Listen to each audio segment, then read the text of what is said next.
Hi students, क्या आप सी final नवंबर 24 में पेपर हो रहे हैं या फिर सी इंटरमीडिएट सितंबर 24 या जनवरी 25 में पेपर हो रहे हैं? अगर ऐसा है तो एक्सपेक्ट कर रहा हूँ कि आपकी कंप्लीट प्रिपरेशन होगी, क्लासेस कंप्लीट हो गया होगा, एक बार आपका रिवीजन भी हो गया होगा। अब आपको एक ही काम करना है कि जो मैटर आपने प्रिपेयर कर रखा है उसको 1 डे में रिवाइज करना सीखना है, क्योंकि 1 डे में रिवाइज करना अगर आपको आ गया तो आप एग्जाम क्लियर कर जाओगे। रैंक को डिजर्व करते हो तो रैंक भी आ जाएगी। और अगर एक दिन में सिलेबस रिवाइज करना नहीं आया तो फिर वो पड़ा हुआ है, वो काम में नहीं आता है। तो इसके लिए वीएसआई आपके लिए लाया है वीएसआई विक्ट्री मेंटरशिप प्रोग्राम। इसके 2 पार्ट होते हैं, एक तो इसमें मॉक टेस्ट होते हैं और दूसरा होता है पर्सनलाइज्ड गाइडेंस। जो मॉक टेस्ट होता है उस मॉक टेस्ट में 4 मॉक टेस्ट होंगे। पहला 10 डेज के गैप में होगा, सेकंड सीरीज आपकी 6 डेज के गैप में होगी, थर्ड सीरीज 4 डेज के गैप में होगी और लास्ट सीरीज 3 डेज के गैप में होगी। इसके बाद बच्चे को 2 डेज पर सब्जेक्ट को रिवाइज करने का टाइम मिलेगा और एग्जाम में 1 डे का टाइम मिलेगा। तो स्टेप बाय स्टेप में अगर सिस्टमेटिक प्रिपरेशन करता है तो वो एक दिन में रिवाइज करना सीख जाता है।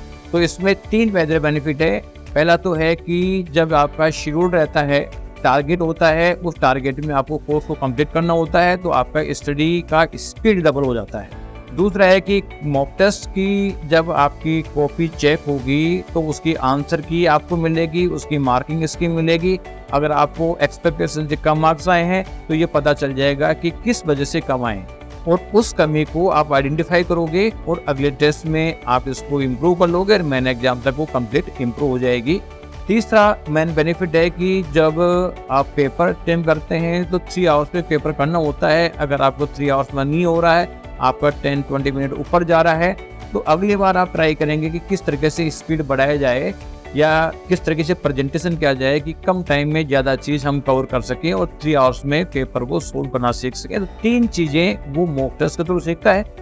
और पर्सनलाइज्ड गाइडेंस का जो रहता है उसमें हर टेस्ट के बाद मैं लाइव आके समझाता हूँ कि किस तरीके से पढ़ना है, कौन सा मैटर पढ़ना है, कौन सा मैटर छोड़ना है और जो ICSE मैटर में भी कितने चैप्टर पढ़ने हैं, कितने चैप्टर छोड़ने हैं।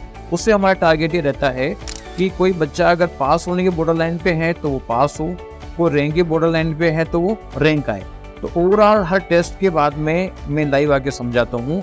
इसके बाद भी कोई दिक्कत रहती है तो बच्चे मेरे से कॉल करके और पूछ लेते हैं, यहाँ के विजिट करके बात कर लेते हैं।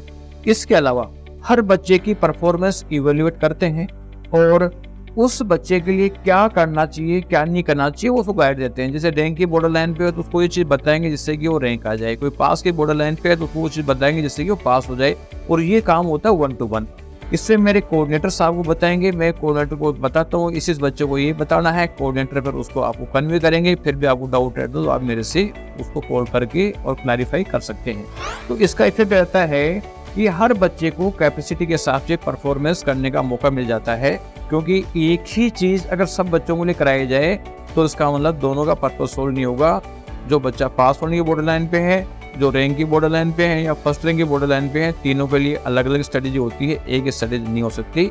तो फिर जल्दी किस बात की है, आप तुरंत VSI victory mentorship program join करें और इसका बेनिफिट लें। नीचे दिए हुए लिंक पे क्लिक करके और वीएसआई विजिट करें या दिए हुए जो टेलीफोन नंबर पे कॉल करके इमीडिएट आप इसका बेनिफिट लें और अपने दोस्तों को इसको शेयर करें जिससे कि उनको मेजर बेनिफिट मिले।